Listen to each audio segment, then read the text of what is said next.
an ƙara kuɗin man talaka ya ƙara shiga sun kunci rayuwa ta kuntata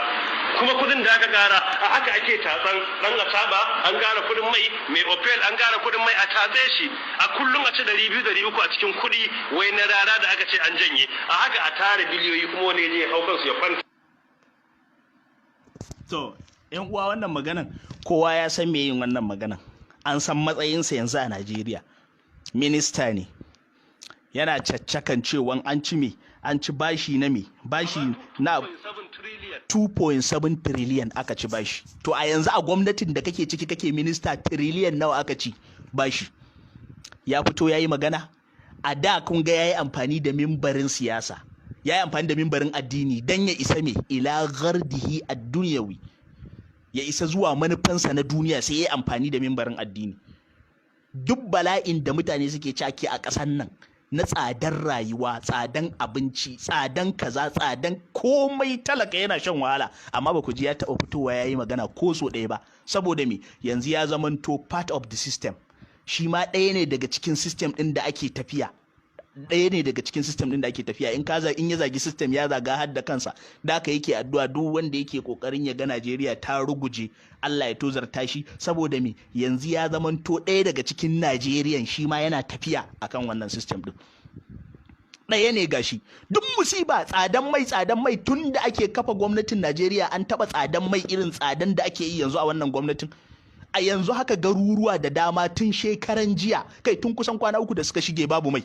in ka je yawanci sai dai ka a motar ka tsaya ka sha a black market ko ka yi kaza gidan man in ka je kana ji ka gani nawa ake sayan lita amma shekarun baya kaɗan mun sayi litan mai naira 68 a ƙasar nan gwamnatin da ta shige ta bar mana litan mai a nawa ta bar mana shi a naira 80 da wani abu amma a yanzu nawa muke shan litan mai a guri mai arha a gidajen man gwamnati naira 165 a haka ana maganan cewa zuwa Januwari za a ƙara zai kai 200 da wani abu a yayi tsadan man baya samuwa gas da za ka saya ka yi abincin girki da shi abinda kake sayan sa naira 3,500 yanzu in ka je naira 8,000 da wani abu haka za ka saya ko kar ka saya ohu wannan ya rage maka haka za ka saya ka zo ka sa a gidanka ka yi girki abin 3,500 a cikin gwamnatin da wannan malamin yake wa'azin cewa yana tausayin talakawa gashi me aka mai da mutane izala me suka mai da mutane a haka kuma ga duk batun an samu tsaro an sa tsaro a ina da abin da yake faruwa a Sokoto a Zamfara duka waɗannan abubuwan ba duka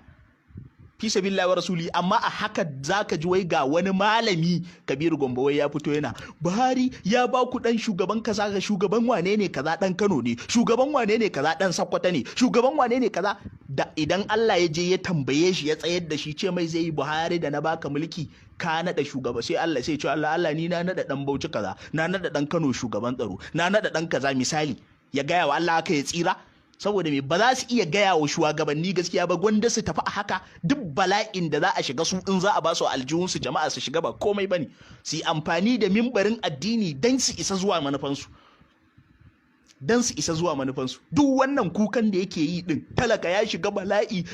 bala'i mimbarin siyasa ta zama kaza duka ƙaryar banza ƙaryan wofi duk wahalan da talaka yake sha a ƙasar nan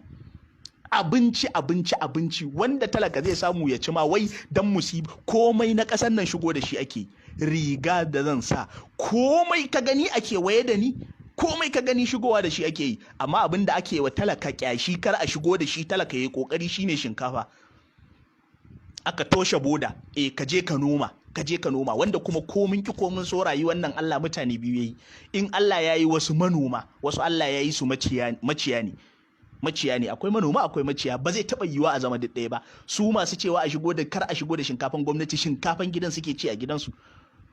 ba shinkafan gida suke ci a gidansu ba duk an san wannan amma aka danne aka yi shiru babu komai waye dan iska talakawawa kuma sannan mutane ku je ku zauna a gaban minbari ku yi haka mala ya gaya mana hadisi ka ji tsoron Allah ka daina mai da kanka wawa waɗannan mutanen ba sa tausayin ku in kaga izala ya fito kowa ya sani makarantu izala suka dinga bi suna a zaɓi Buhari har makarantun ɗariƙa da kaza a zaɓi Buhari ayi kaza a zaɓi Buhari amma yau da duk musibar da aka shiga kuma ƙarƙashin gwamnatin Buhari ta kasa fitowa su ce komai abin da suke faɗa ma ai Buhari yayi iya nashi a je lahira ku je gaban Allah ku ba da shaida